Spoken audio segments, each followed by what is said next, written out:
The pucks have dropped and the NHL playoffs have started. Each series is starting to heat up, but there have already been blowouts and overtime thrillers. Welcome back to Penn State Sports Night. I'm Nico Rodriguez, joined alongside Josh Bartosik and Anthony Desher for one last time in their Sports Night careers. So Desher, we will start with you. Let's talk about the East series and the East playoffs. What series has stuck out to you? Well, one that's really stuck out to me is Washington versus Montreal. You have the Capitals, who finished at the top of the Eastern Conference, versus the Montreal Canadiens, who kind of snuck in on the last day. But this series has pretty much everything that a hockey fan loves. It's got the drama. It's got Tom Wilson on the bench, but not sitting on the bench waiting to play hockey. He's fighting people on the bench. And you also have the Montreal Canadiens, who have probably the best atmosphere I've seen in these playoffs. Those French Canadians know how to throw a party up in Montreal. And, I mean, it is like 6:30 on a Sunday here. This Game 4 is getting right about underway. Yes, I'm no Shedeur Sanders, but I am a hockey expert, I like to say. This series is just really fun to watch. I can't really miss a second of it.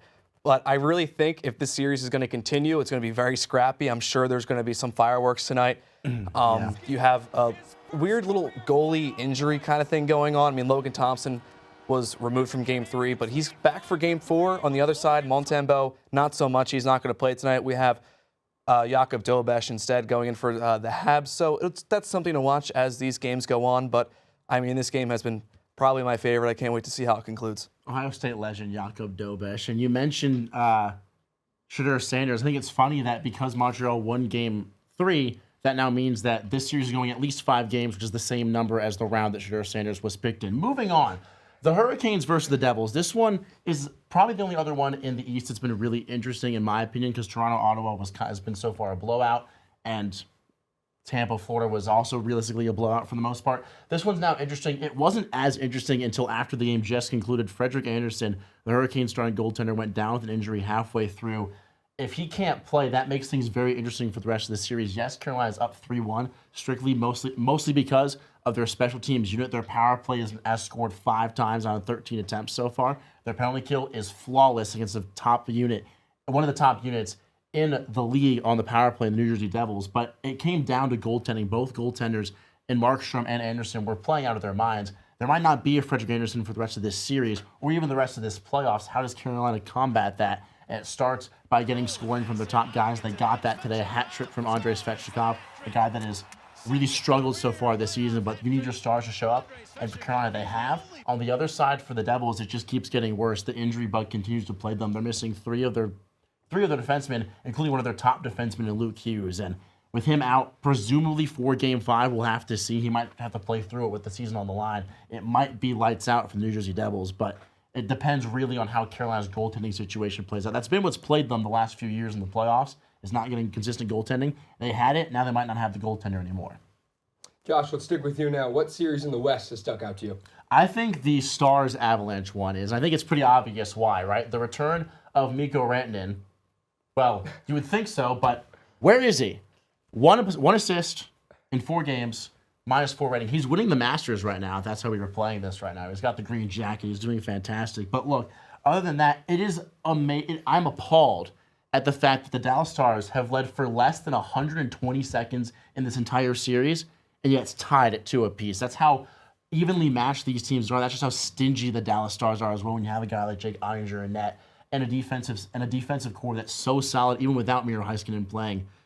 And so really it's been ridiculous to see that so far from the Dallas side. From the Colorado side, how about Gabe Landeskog coming back and scoring a goal in Game 4? I think the roof came off the ball center. What a moment.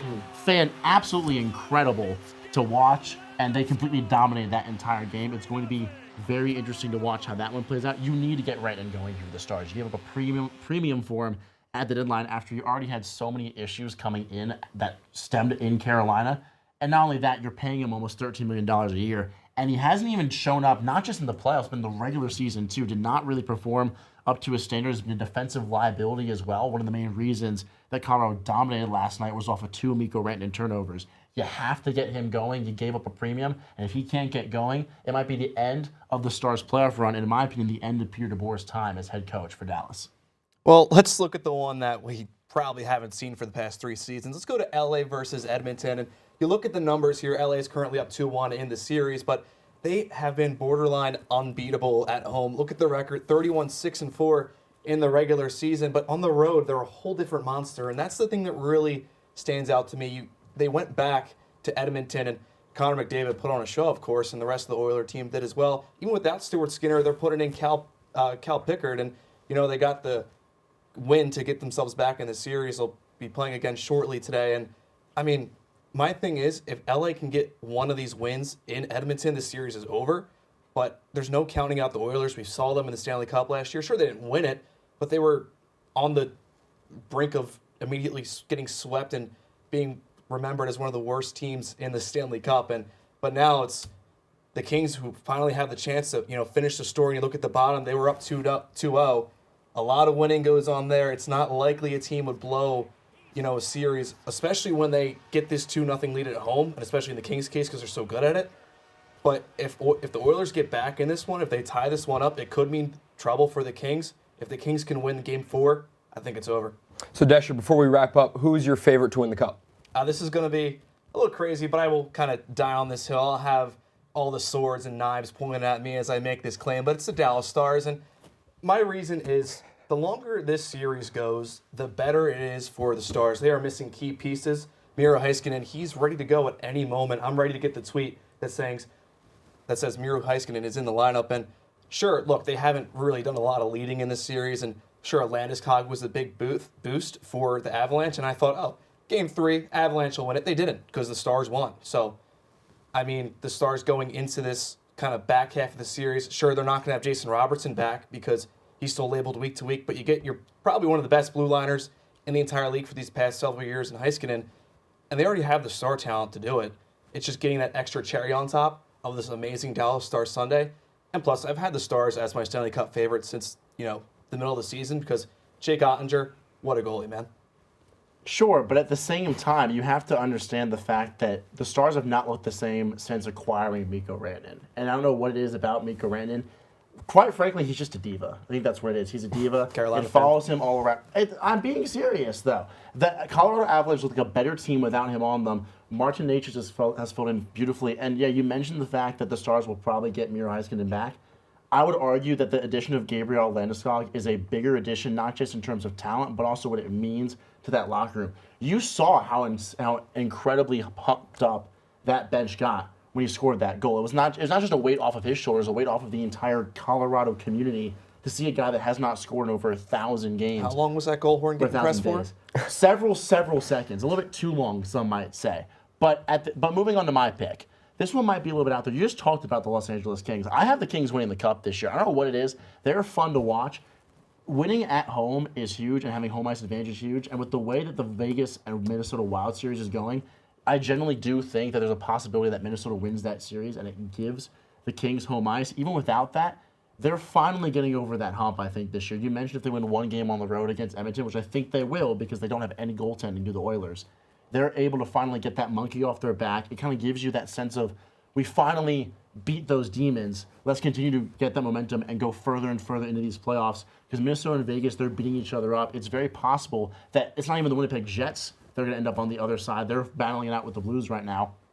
And the Avalanche and Stars are also beating each other up. Meanwhile, the Kings are, despite it being a 2-1 series, it took a controversial goal challenge, and a controversial power play for the Edmonton Oilers to win Game 3 in that series. So I think that LA's got that in the bag. I love the young mix, or the young talent they have on that team, like Quentin Byfield, and then the veterans like Drew Doughty and Andrei Kopitar, who are playing lights out right now. They just need to find a way to get Darcy Kemper back into form. It's kind of tough to be in form when you're going against Connor McDavid, and the Oilers are averaging 5 goals a game. Luckily, they're averaging 7. But I think that with the amount of confidence they have right now, if they're able to get through the first round and beat the Oilers, they'll make it all the way to the Stanley Cup and probably win the whole thing. You both make some very good points, so it's going to be interesting to see what happens further down the stretch. But the action is just getting started as there is so much playoff hockey left to be played. In the coming weeks, we will see who is crowned Stanley Cup champion. For seniors Anthony Desher and Josh Bartosik, I'm Nico Rodriguez. We thank you for watching this episode of Penn State Sports Night.